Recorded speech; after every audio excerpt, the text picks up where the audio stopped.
So today's video is all about how to find Sabbath rest when you have your hands full with kids, full-time job, and it's especially important with teaching. Make sure you don't get burnt out. So how do we, as Christians, find Sabbath? How does it look when you have a busy schedule?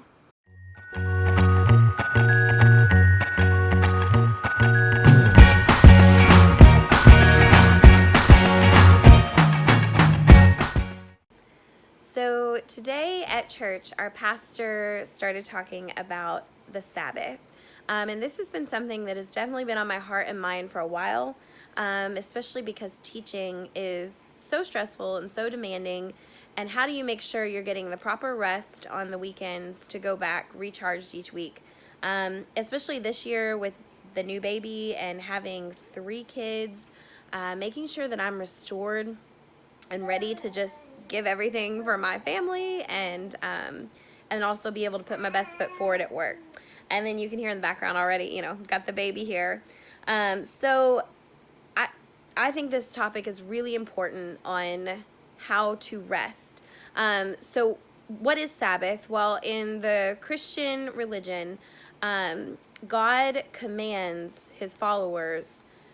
He really leads by example in that when he created the world, he took the 7th day to rest, and he asks that we follow that example of rest as well.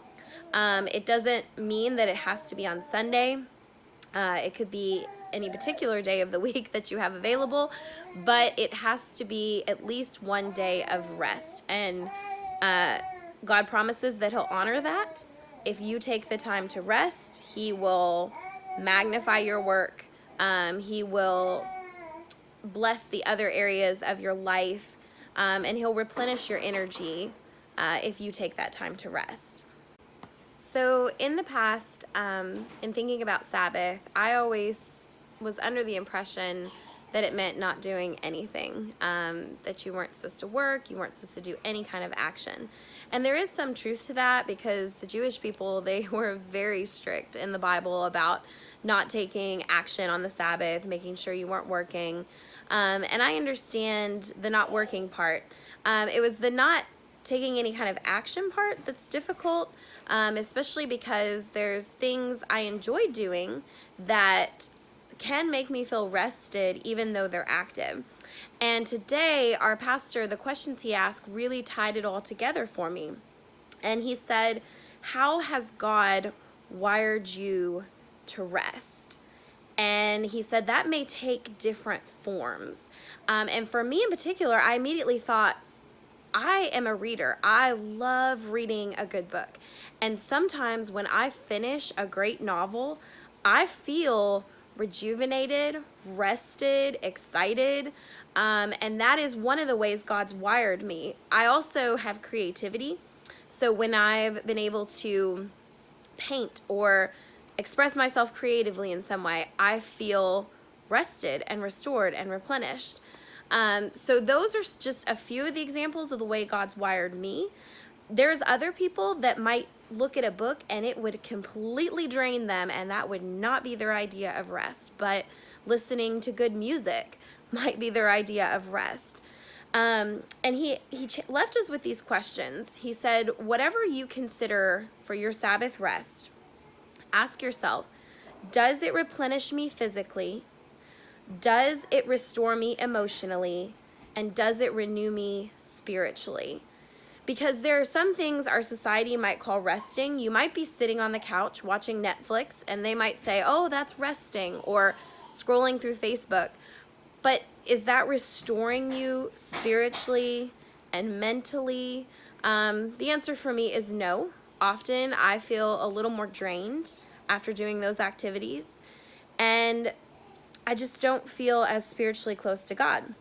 So it got me thinking, how can my family experience the Sabbath and come away from this day together with kids, emotionally, physically, and mentally restored?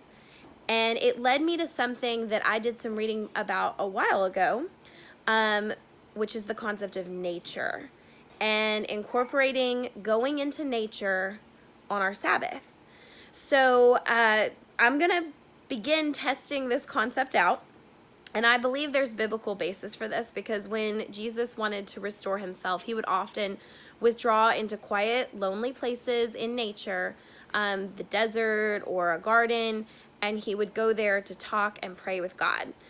And I believe there is something so true about this, especially when you live in a big city, or like us, we live in the middle of suburbia, and there's trees, there's plants around, but we're not surrounded by nature.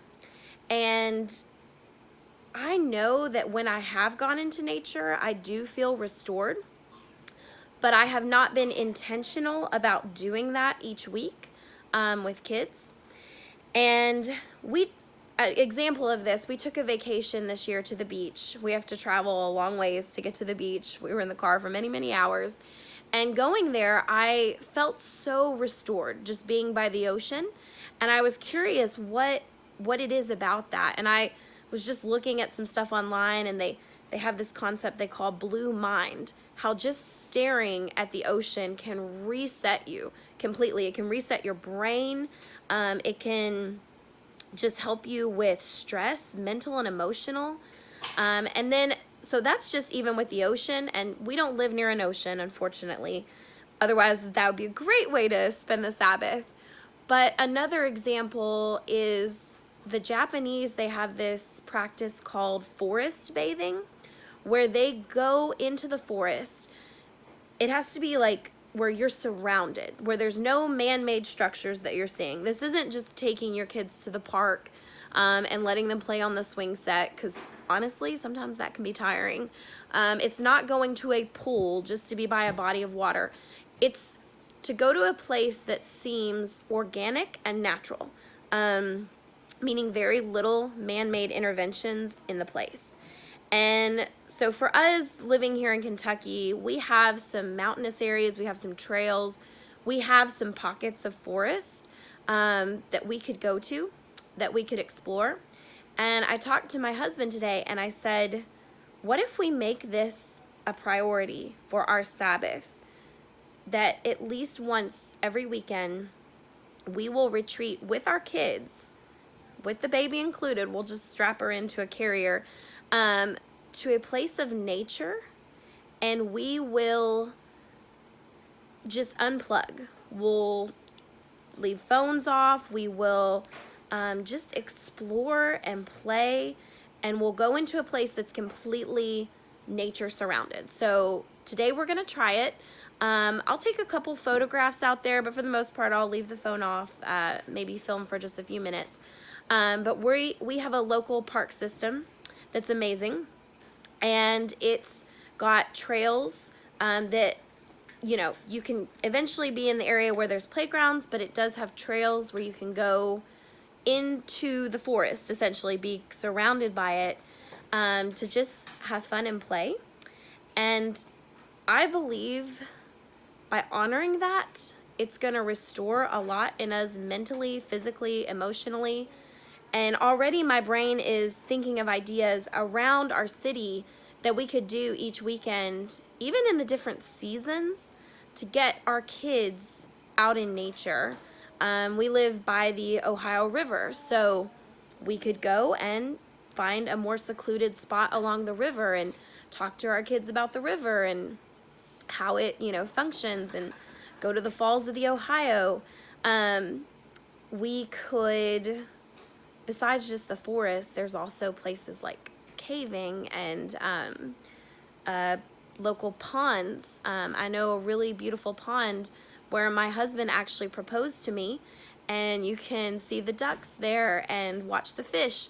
And I just realized this is a big part of the Sabbath that I've been missing.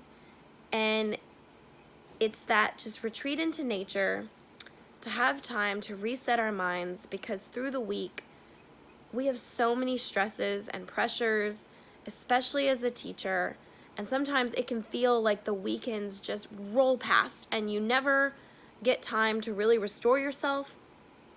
And the other thing I'm going to attempt to do, so I'll keep you posted, I'd love to do a follow-up video on this, a month or two from now and let you know how Sabbath is going, is I want to be really intentional about making sure I make to-do lists, goal lists throughout the week to get as much of the work done for school that I can each day, and not taking stuff home on the weekends. I'm usually pretty good about that, but I sometimes have overflow.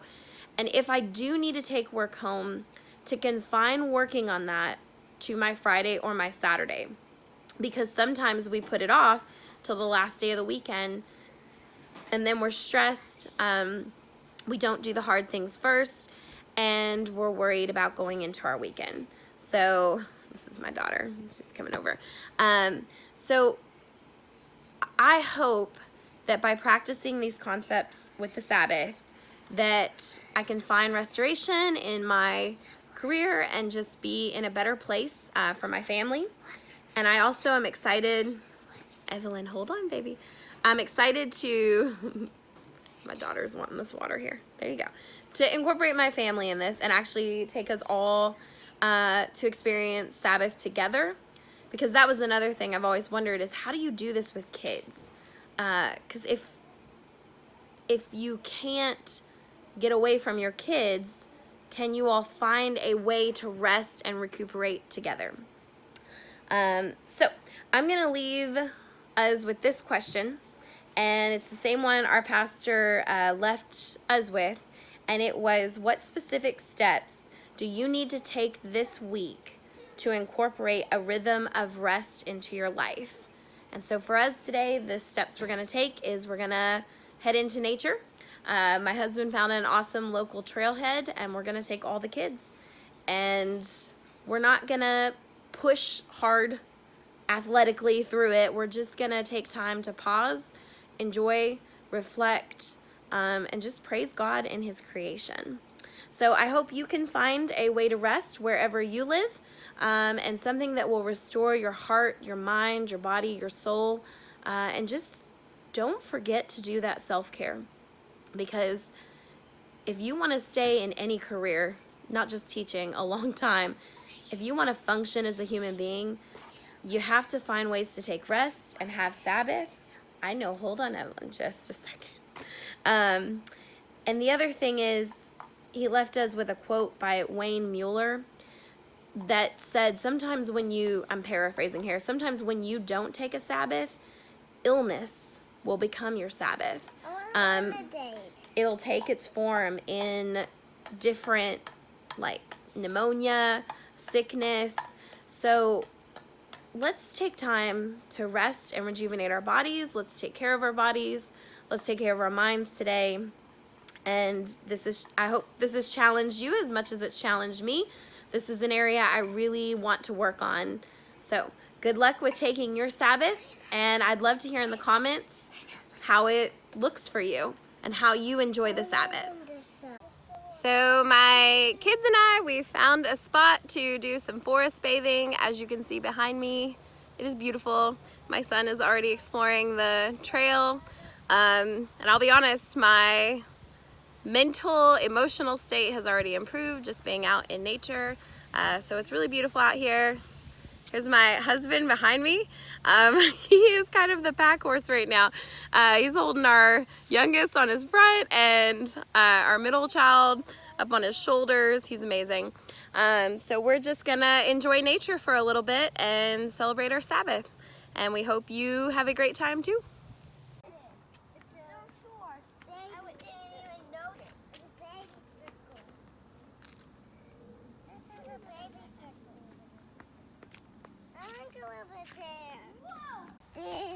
I found another place to take a picture. So we are in an awesome park here in our city, and they actually have this wonderful little seating area to just relax and take in the view, and it's just beautiful.